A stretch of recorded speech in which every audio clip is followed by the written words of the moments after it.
separamos para conversar, a prece e vida, é a tentativa de refletir sobre como esse mecanismo de conexão com Deus é uma ferramenta de prevenção nos momentos de desafios, aflições e dificuldades que inevitavelmente vamos passando, né? Então a prece é uma dádiva divina que permite que nós, criaturas, possamos entrar em sintonia com o Criador, né? Nós, infelizmente, fazemos isso, na grande maioria das vezes, nos momentos de aflição. Mas, ao longo da nossa história evolutiva, nesse progresso incessante, nós vamos aprender que a prece é um ato contínuo, ininterrupto, porque nós jamais estaremos apartados do Pai, né? Estamos mergulhados em Teu ser, em Teu amor. Então, inevitavelmente, uma vez que quisermos, essa conexão estará aberta, né? Do ponto de vista prático, nós normalmente fazemos a prece na abertura dos trabalhos ou no encerramento dos trabalhos, né? Então, isso é uma prática da maior parte dos ambientes religiosos, mas nem sempre a gente reflete sobre o objetivo, né, desse ato em si. Então, a ideia também é refletir a nossa conduta para que ela, em cada situação, seja um pouco mais assertiva, seja mais confiante, principalmente. Tá? Nós separamos alguns tópicos específicos para conversar, de um modo mais aprofundado. As informações sobre a prece podem ser encontradas no capítulo Pedi e Obtereis, do Evangelho segundo o Espiritismo. É o capítulo 28, é o penúltimo capítulo do Evangelho segundo o Espiritismo. Pedi e Obtereis. E o último capítulo é justamente uma coleteira de preces. Então percebam que os dois capítulos finais do Evangelho têm essa abordagem de nos mostrar como nós voltamos essa conexão com o Pai, né? E também no Livro dos Espíritos, na parte 3 ou livro 3, dependendo da tradução vai estar a parte 3 ou livro 3. O Livro dos Espíritos tem 4 grandes partes. A parte 3 é denominada de leis morais, e uma das leis é a lei de adoração. Lá, Kardec interroga a espiritualidade superior sobre uma série de pontos que nos esclarecem sobre essa comunicação mental, né, denominada de prece. Então, nessas duas obras, a gente vai ter conteúdos mais densos, mais aprofundados sobre o assunto, né? Nós vamos falar sobre o que é a prece, que horas eu faço a prece, como é o processo de comunicação, já adiantando que a prece é um ato de comunicação, a finalidade real da prece, as principais qualidades da prece, quais são as propriedades, os valores, uma vez identificando as qualidades, quais são os valores que vão potencializar, né, essas qualidades, e como fazer para fortalecer, qual é o processo, né, o caminho para fortalecer. Tudo isso antes da janta. Prometo. A gente fez uma prece de abertura, a Thaís fez uma prece em forma de música, mas normalmente nós fazemos a mesma atividade, o mesmo ato, e em algumas situações damos nomes diferentes. Vocês já devem ter ouvido falar de oração, já ouviram falar de reza, e no ambiente espírita, na grande maioria das vezes, a gente fala em prece. Mas existe diferença entre esses 3 verbos? São ações distintas? São a mesma coisa? São sinônimos? São... O que vocês acham? Oração, reza e prece? Espírita reza? Reza? Você não faz prece? Pra mim, escolhe. É? Todos concordam? Alguém discorda? Já refletiram sobre isso? A gente está acostumado a escutar essas palavras. Quem vem, eu venho se é que existe isso, né? Numa educação católica não praticante, né? A gente fala assim, eu sou católico, mas não sou praticante, então você não é católico. Ninguém é vegetariano não praticante, né? Você é uma coisa, você não é, né? Mas o fato é que no ambiente ligado ao catolicismo, né, a gente tem algumas práticas que são intituladas, né, como se fossem dogmas, assim. A gente fala muito mais de reza, né? Mas do ponto de vista de significado, os 3 verbos têm origem latina, e são atividades distintas. Tá? O primeiro é oração, vem de uma raiz orare. A gente usa igual, tá? Então tá tudo certo. Mas a raiz é diferente. Tá? Orare é falar, né? Então pronunciar uma fórmula. Inclusive, orar dá origem a outros vocábulos também conhecidos. Orador, oratória, envolve a atividade de falar. Então, inevitavelmente, se eu estou orando, eu estou verbalizando um pensamento religioso ligado à divindade. Né? Ao longo do nosso vínculo religioso, nós deveríamos usar o termo oração para falar com Deus. Mas, em muitas situações, nós usamos o falar em público para simbolizar que eu estou em conexão com Deus. É mais um ato aparente exterior do que um vínculo emocional. Né? Então, Jesus, inclusive, critica em algumas situações a atividade de orar em público para ser visto com pompa, circunstância. Né? Em uma atividade, em um momento específico, no Sermão do Monte, lá na Bíblia, Evangelho de Mateus, a partir do capítulo 5, 6 e 7, a gente tem o Sermão da Montanha. E no capítulo 6, né, se não me engano, no versículo 7, eu coloquei até uma cola aqui, versículo 7 e 8, né, Jesus faz uma série de alertas sobre a importância da sinceridade, né, no convívio social, no convívio religioso. Né? E dentre os exemplos que ele dá de sinceridade, um deles é a prece. Né? Ele diz que quando orardes, né, quando quiserdes orar, né, entrai para o vosso quarto e fechada a porta, orai em segredo. E vosso Pai, que vê o que se passa em segredo, vos recompensará. Então, quando você quiser falar com Deus, falar na intimidade. Não expor de uma forma exacerbada, pomposa, essa atividade que, na verdade, tem um vínculo íntimo. Né? Então, esse orar não é apenas falar em público para Deus, mas é falar com Deus de uma maneira mais reservada. Né? Mas envolve a fala. Tá? A reza também do latim vem recitare, que é repetir, citar novamente. Então isso pode ser ligado à literatura, por exemplo, de ler um texto muitas vezes, né, uma forma. Né? Talvez seja daí o vínculo com a prática do terço, por exemplo, que você repete várias vezes o Pai Nosso. Né? Então tem o seu valor, né? Mas é importante saber que recitar, você tem uma forma que você vai repetir. Né? Enquanto a prece vem do termo prex, que quer dizer pedido, súplica. Esse chamado solitário é um pensamento íntimo, é um pedido íntimo.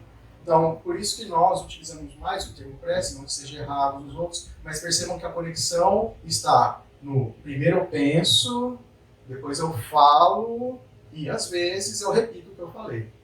A gente deveria pelo menos pensar primeiro e depois falar, nem sempre a gente faz isso, né? Mas deveria pensar, racionalizar, prever as consequências, depois você decide que fala e, se for necessário, você repete. Né? Então, para cada ambiente religioso, na nossa história, fez sentido uma situação mais do que a outra. E se você se sente bem rezando, repetindo, consegue manter a concentração, está tudo bem. São gatilhos que nos fazem nos conectar com o Pai. Que assim seja.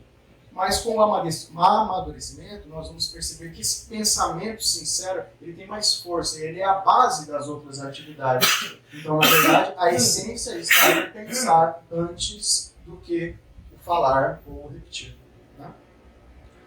Mas o que é a prece? Então, resumindo, é um ato de comunicação com Deus, e sua matéria-prima é o pensamento. Né?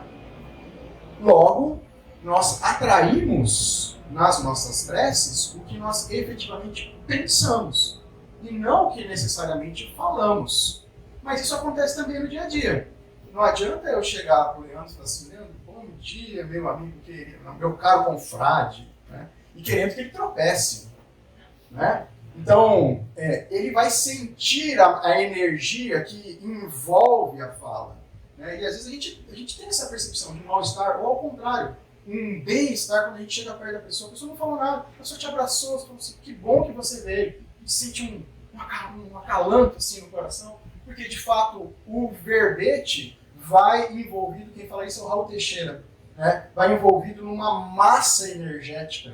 E essa massa chega emocionalmente e depois a gente processa de forma auditiva o significado. Mas a energia chegou antes, então esse bem-estar pode ser potencializado por uma fala simples. Mas uma fala rebuscada e cheia de adjetivos e formalidade pode trazer um mal-estar se a sua energia, o seu desejo, o seu pensamento for negativo. Tá? Então, nós atraímos o que de fato nós pensamos e não o que nós falamos. Se eu estiver pensando bem, desejando com sinceridade, o meu pedido é mais efetivo, digamos assim.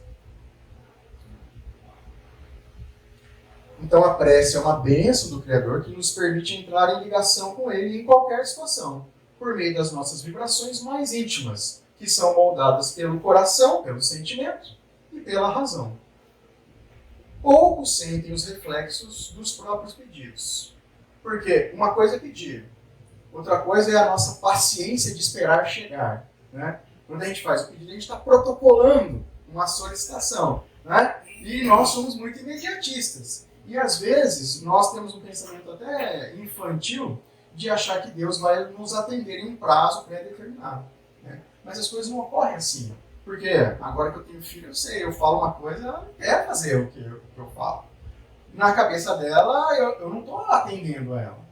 Né? Só que, na verdade, o que ela está pedindo é perigoso. Naquele momento, ela não tem destreza para brincar naquele ambiente que ela pode se machucar. Então, eu não permito, eu conduzo ela para uma outra situação. Porque eu, mais maduro, já reconheço que uma outra atividade é mais sadia. Então, eu percebo que não é que eu deixei de atendê-la, mas é que eu direcionei ela para o que seria melhor para o momento. Né? E nós, às vezes, achamos que Deus nos abandonou. E, na verdade, não. E o pedido nem sempre... a resposta do pedido, né, não é sempre clara do ponto de vista tangível. Porque nós já temos a consciência da necessidade de melhorar espiritualmente. Né? A gente fala muito da reforma íntima, evolução moral. Né? Para o Espiritismo, não me falha a memória, questão 629, ou alguma próxima ali, que Kardec pergunta qual é o significado de moral. Moral é a regra de bem proceder, de distinção do bem e do mal, e agir voluntariamente, fazendo bem, sem esperar nada em troca. Então perceba que a evolução moral envolve eu raciocinar se isso é certo ou se é errado, e optar voluntariamente por fazer o certo. Para todos, não apenas para mim.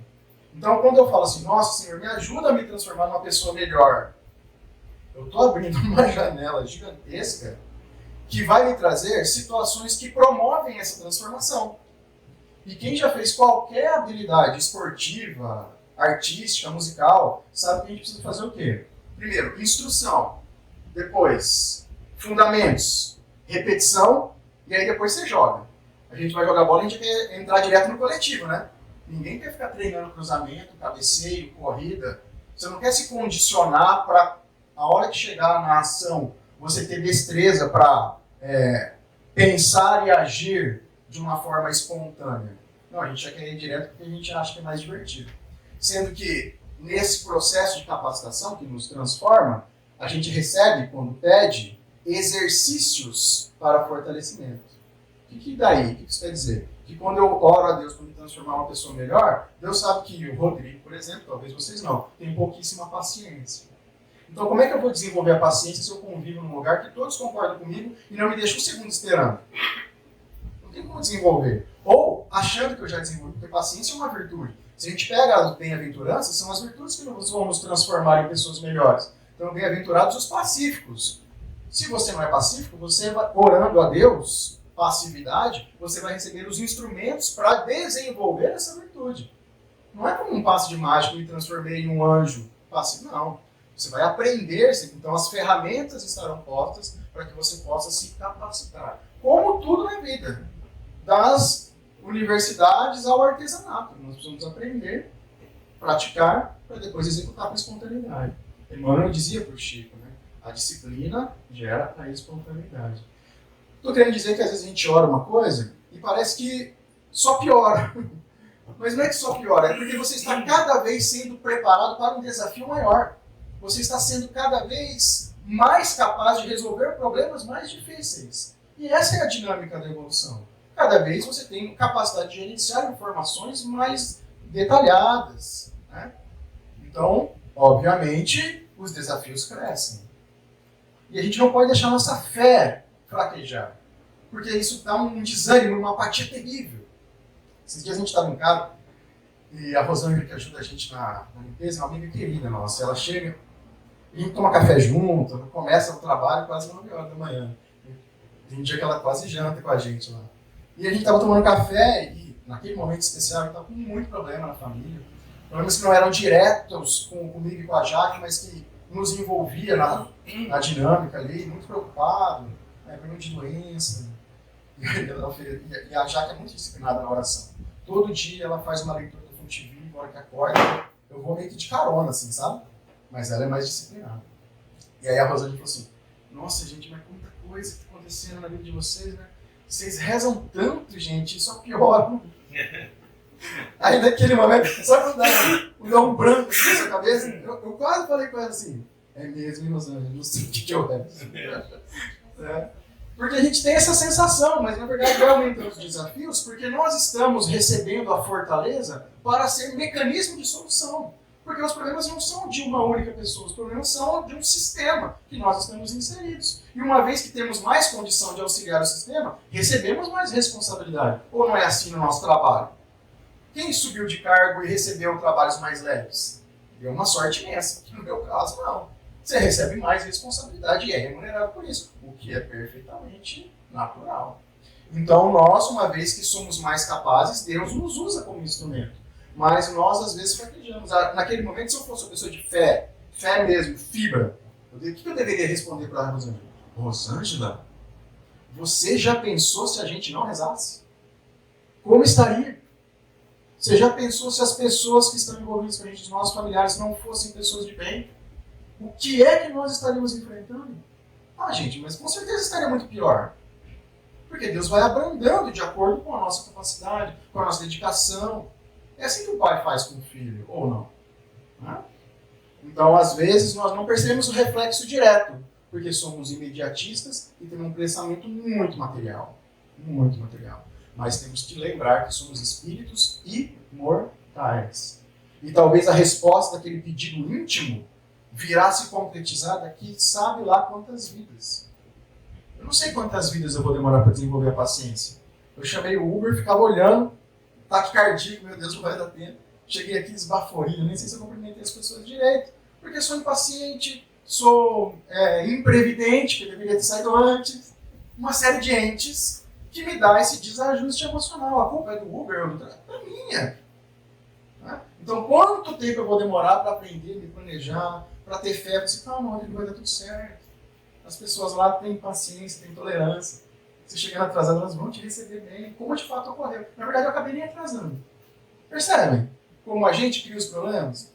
E aí depois a culpa é das células, né? A gente esquece que a gastrite é nervosa. Né? Então, são as consequências materiais de um desajuste psicoemocional. Então Deus nunca nos desampara, nunca estamos sozinhos. Por mais difícil que isso pareça, nós nunca estamos sozinhos. O que Deus concede, é aí que é a diferença da boa compreensão, que estamos tentando desenvolver. Né? Eu estou aqui, não, uma mera situação de exposição, mas eu estou tentando acomodar isso na minha cabeça. Porque a hora que vem o conflito, a hora que vem a dificuldade, eu me desespero. Mas o que nós deveríamos buscar solidificar no nosso coração? Que Deus nunca nos desampara e o que Ele nos fornece são as ferramentas para enfrentar o problema com mais clareza.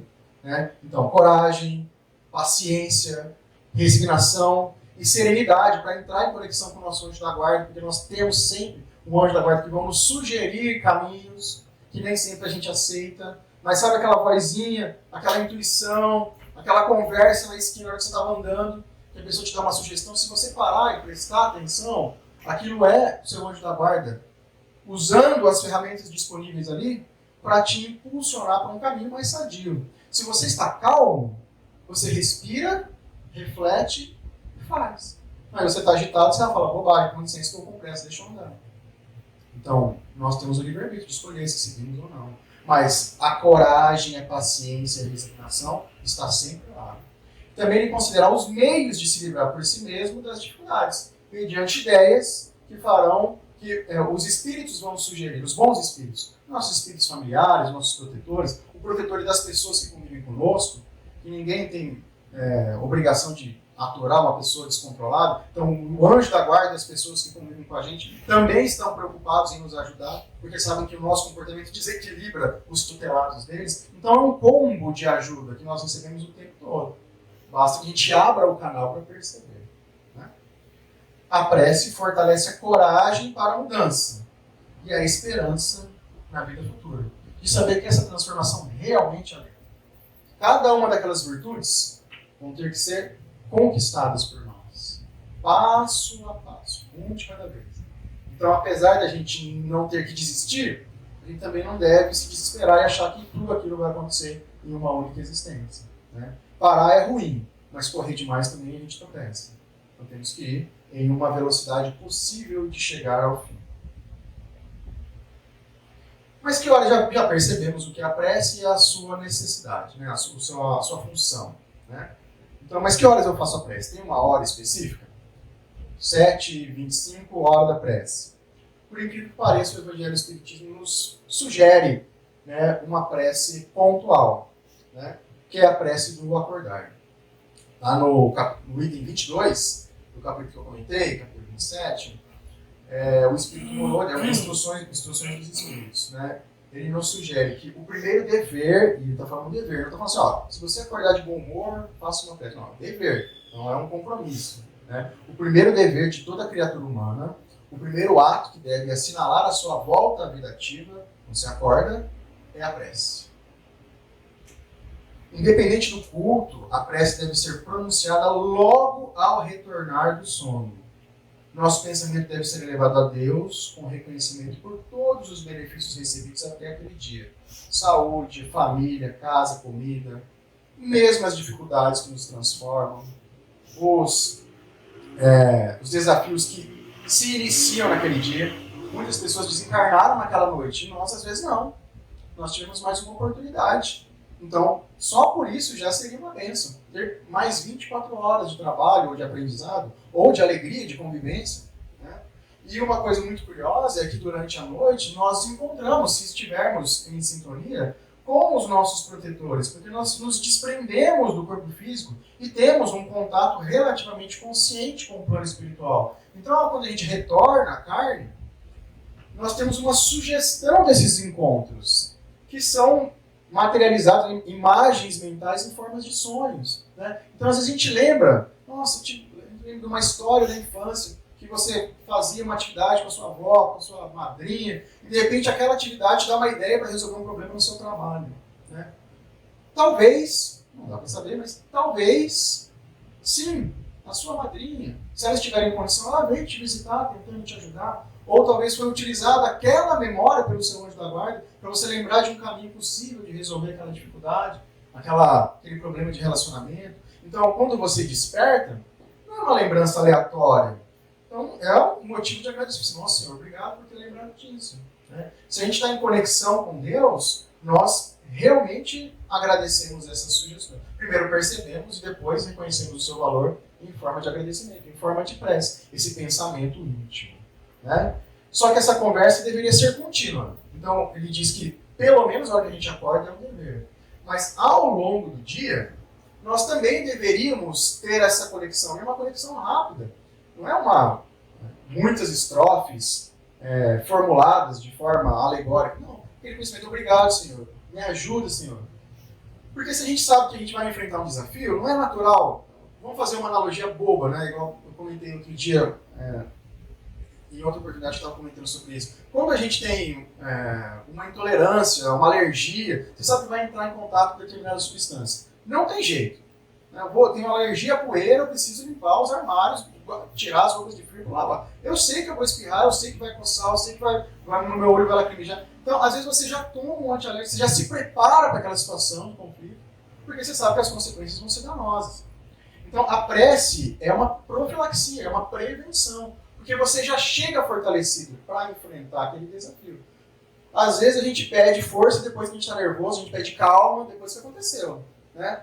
Mas às vezes no ambiente familiar não tem jeito, você vai encontrar com aquela pessoa. Aquele conflito é necessário, aquele resgate é importante. Porque é uma convivência, às vezes, de vidas passadas, que você tem a oportunidade de resolver agora. Não adianta fingir que nada aconteceu ou que o problema não existe. Mas sabendo que eu vou entrar em contato com aquele problema, peça força antes. Porque a vibração que você chega é completamente diferente. Né? Não adianta pedir calma depois, pede calma antes. Né? Então essa conversa deveria ser o tempo todo. No ambiente de trabalho, Senhor, me acalme.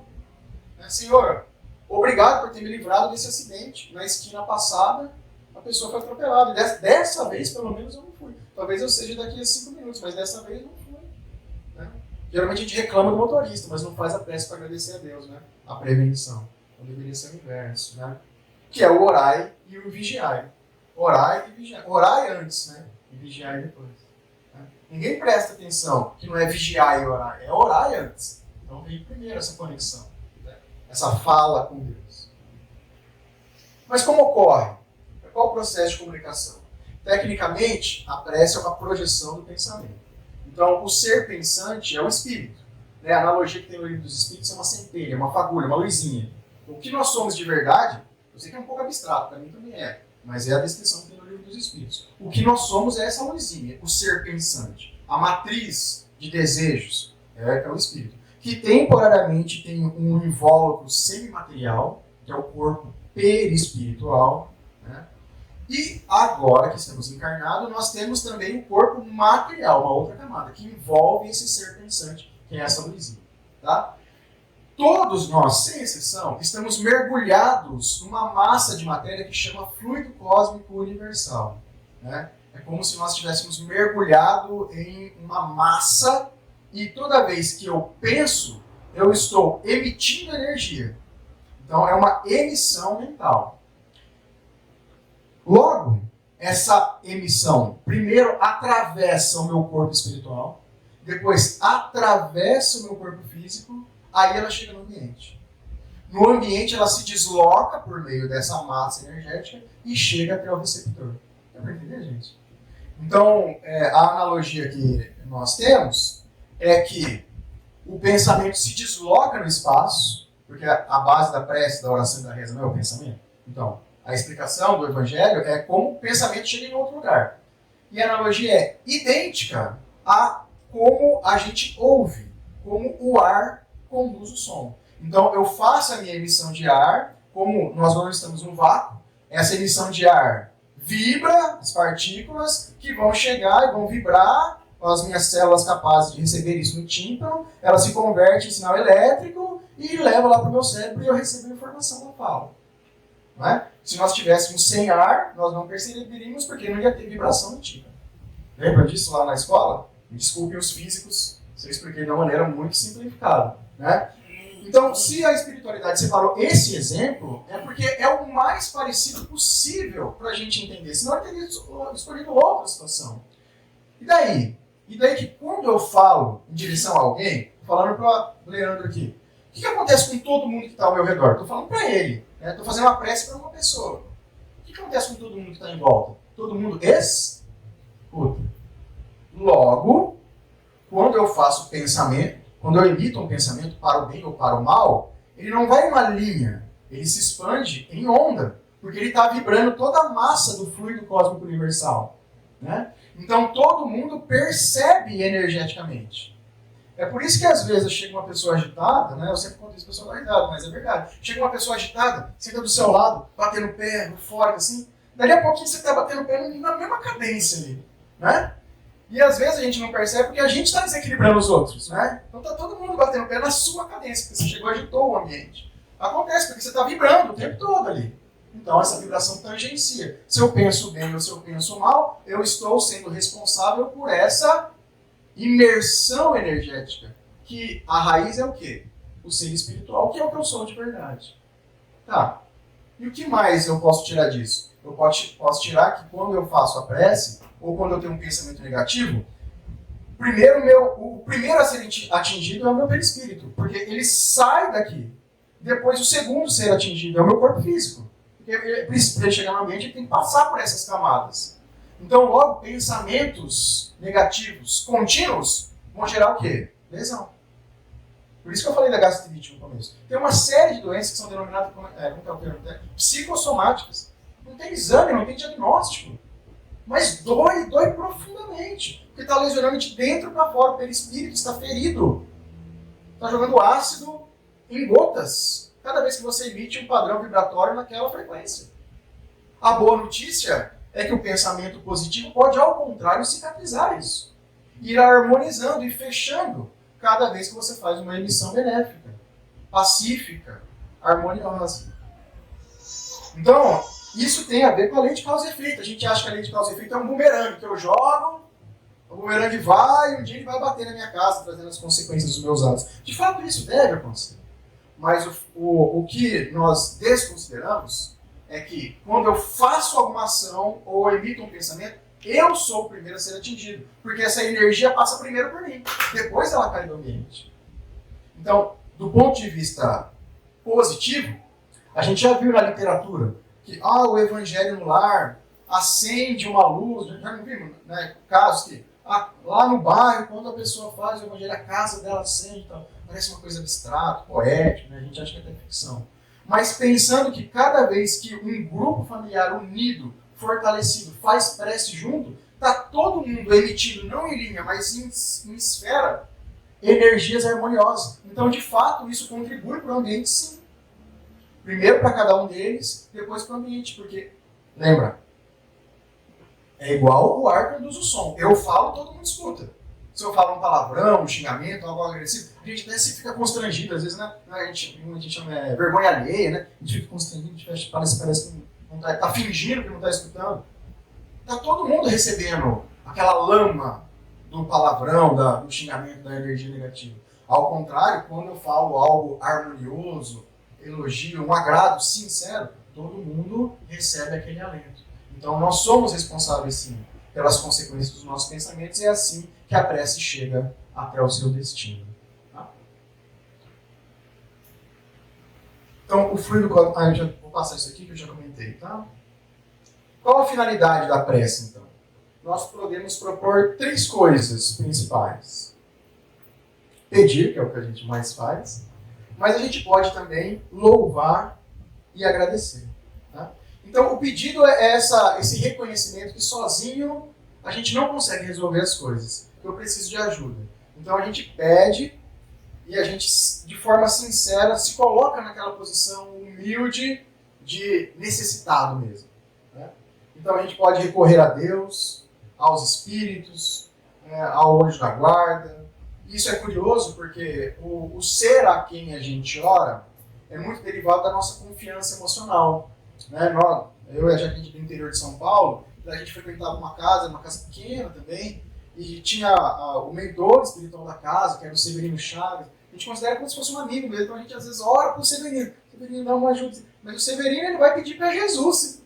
Deixa eu ajudar com o menino lá, que está tudo atrapalhado. Então, percebam que são caminhos para chegar na mesma fonte, que é Jesus, que é o governador do planeta, e Deus.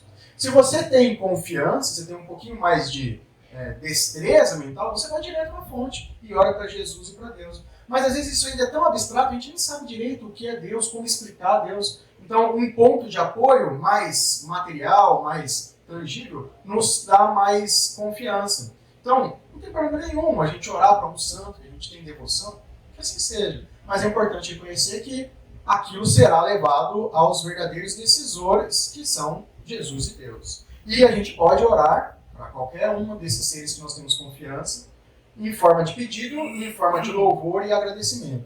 O agradecimento é o reconhecimento pelas bênçãos recebidas, mesmo que elas ainda não tenham se concretizado, mas a nossa fé diz que um dia elas se concretizarão. Agora, o que a gente faz pouco é esse louvor, que é o reconhecimento da grandeza de Deus. Quando a gente anda na rua e recebe uma brisa fria num dia de calor, é Deus nos abraçando. Quando a gente vê uma flor, quando a gente vê uma criança, quando a gente vê um idoso, quando a gente vê um animal, quando a gente vê a natureza, é Deus nos envolvendo, nos abraçando. E a conexão com Deus é muito maior do que uma frase que vai ser racionalizada no cérebro. Eu sempre conto um episódio que aconteceu lá no nosso lar. Há alguns anos atrás, antes da pandemia, tinha Semana Cultural. A gente chegou até a participar, né? A Thaís participou também. Era muito legal. E a gente teve a oportunidade de ajudar na preparação ali, né? E a hora que estava decidindo o cronograma, o pessoal me disse, olha, tem um grupo de dança espírita muito legal, seria legal convidados, lá de Araras. Aí eu falei, cara, dança espírita, onde esse pessoal tá com a cabeça? Porque eu já fiquei imaginando as pessoas fazendo passos. Eu falei, isso não tem nada a ver com espiritismo, né? Isso é um baile. Preconceito, gente, é uma coisa horrível, né? Mas assim, é o ser terrível que ainda habita esse corpo. Aí, mas a gente estava em equipe e, óbvio, meu voto foi vencido, convidar o grupo de dança espírita. Gente, mas eles fizeram uma apresentação, até me arrepio de lembrar. Era uma dança contemporânea, não tinha cenário, não tinha nada, eles estavam com vestimentos que pareciam meio uns macacão elástico, assim, e eles começaram todos com macacão branco, e dava a entender que era uma família, que tinha uma criança, e um deles caía, dava a entender que sofreu um acidente, e aí o macacão virava, ficava escuro. Então, a sugestão que ele tinha desencarnado, a filha chorava, aí eles levantavam, dando a entender que ela encontrava ele no sonho. Gente, mas foi tão bonito, mas eu chorei tanto. Então, isso não é um ato de louvor a Deus, de reconhecer a grandeza de Deus, de explicar o intercâmbio entre o plano físico e o espiritual, sem ser uma palestra, sem ser um livro, um texto, algo metódico. Todo mundo que estava assistindo ali teve a sugestão que teve o desencarne de uma pessoa querida e teve um episódio de superação de uma criança.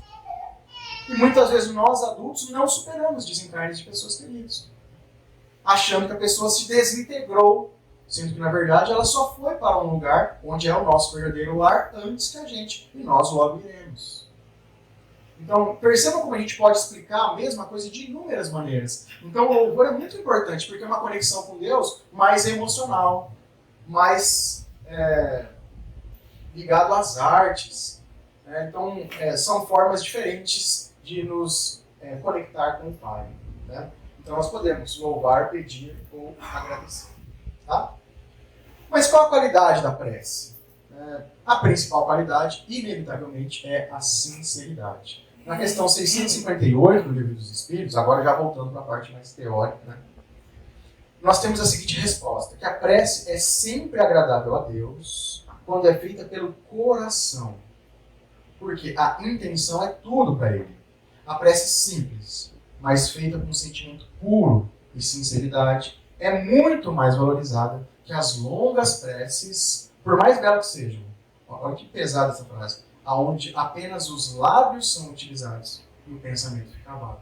Então eu posso falar por horas, mas se o meu pensamento estiver em outro lugar, meu coração está onde meu pensamento está. Eu não estou falando com Deus ali. Eu estou só proferindo verbetes. O que é melhor do que eu estar fazendo uma coisa ruim, tá? Lesando alguém. Mas, em termos de conexão com Deus, tem pouco valor. Né?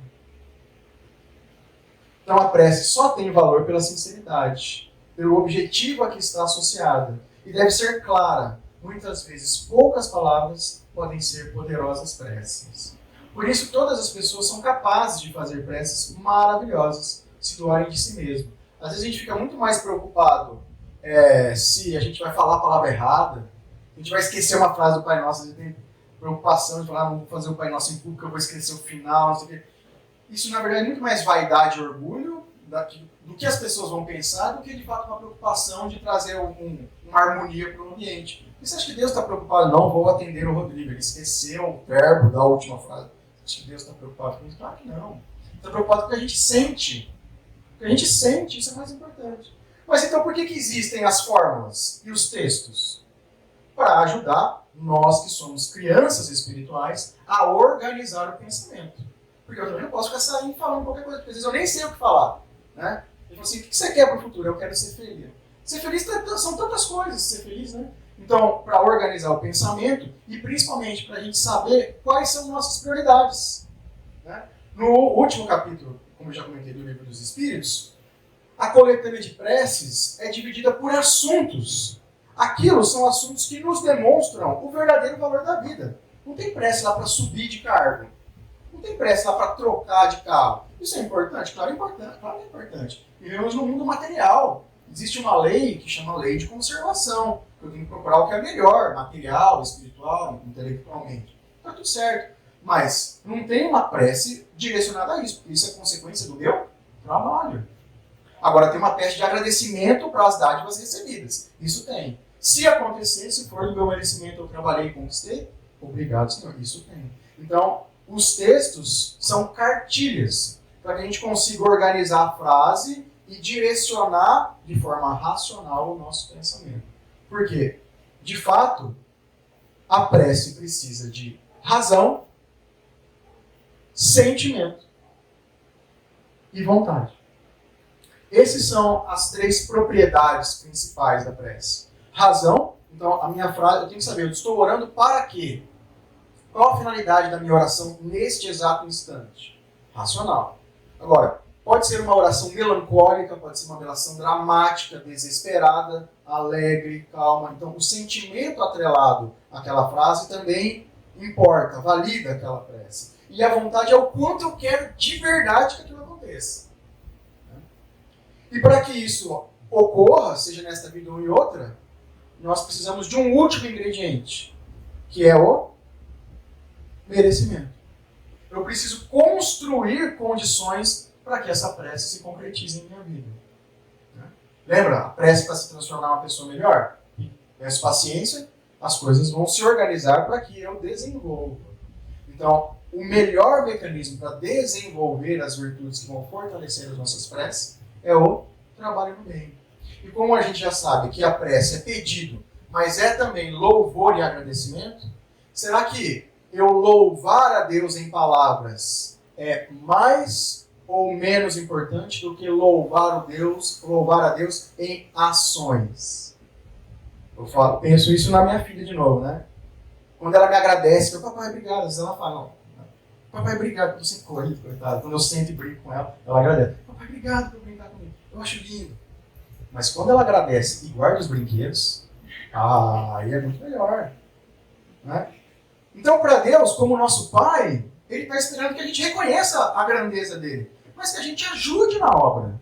Então, o louvor e agradecimento é o que vai construir o merecimento, mas em forma prática, na nossa convivência pública. Eu preciso trabalhar, eu preciso agir. Né? Porque não seria um ato de louvor a Deus assistir um irmão numa necessidade física ou moral?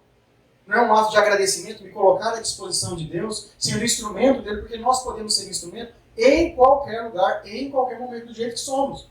Nós não vamos nos transformar para depois servir a Deus. Nós já somos instrumento agora, desde que a gente abra o canal. A gente pode ser instrumento de Deus no nosso lar. Com o animal de estimação, nós não somos instrumento de Deus para ele. Ele nos vê como Deus. Os nossos irmãos, nós como necessitados, quando recebemos ajuda, agradecendo aquele irmão, às vezes a gente está doente, a enfermeira vem com aquela paciência, a gente fica mal-humorado, responde bravo, sendo que na verdade a enfermeira é Deus nos ajudando. Nós podemos ser instrumento de Deus em qualquer lugar. E isso é uma forma de louvor, é uma forma de agradecer, é uma forma de nos tornarmos útil ao contexto que estamos inseridos. É isso que Deus espera de nós. O trabalho no bem é a maior prece, principalmente se considerarmos a prece de louvor e agradecimento, pois nos liga ao Pai de verdade. Já em vias de conclusão, no Livro dos Espíritos, nós temos a questão 661. A espiritualidade nos diz: Deus sabe discernir o bem do mal. A prece não oculta os nossos erros. Se nós erramos, vamos ter que reparar um dia. Ok. Aquele que pede a Deus o perdão de suas faltas não obtém, senão mudando de conduta. Porque as boas ações são as melhores preces. Porque os atos valem mais do que as palavras. Então, apesar de eu ter que manter esse pensamento contínuo com Deus o tempo todo, em forma de pedido, o agradecimento seria muito mais útil se fosse em forma de ação. Que Deus nos dê força para não fraquejar. Porque quando está doendo, a gente não quer fazer muita coisa. Mas é ali que a gente demonstra a força da nossa fé. Nossa fidelidade a Deus. Que nos usa mesmo com dor, mesmo todo torto do jeito que a gente é. Porque Ele precisa dos nossos braços. Deus nos conecta a tudo. Então nós estamos sempre com Ele e vivendo sempre para Ele. Que Jesus abençoe a noite de todos. Faço a prece, claro. Uma prece de encerramento. Uma prece de agradecimento. Então, razão, sentimento e vontade. Uma prece clara, curta e direta. Senhor, obrigado por essa oportunidade de estar reunido com amigos tão queridos para estudo do Evangelho. Obrigado por essa casa que nos acolhe, pelos espíritos que aqui trabalham antes que nós, preparando o ambiente e nos acomodando o pensamento e o coração. Dai força, Senhor, para o próximo trabalho que se inicia, que todos possam receber o remédio que vierão buscar e voltar aos seus lares, fortalecidos. Que assim seja.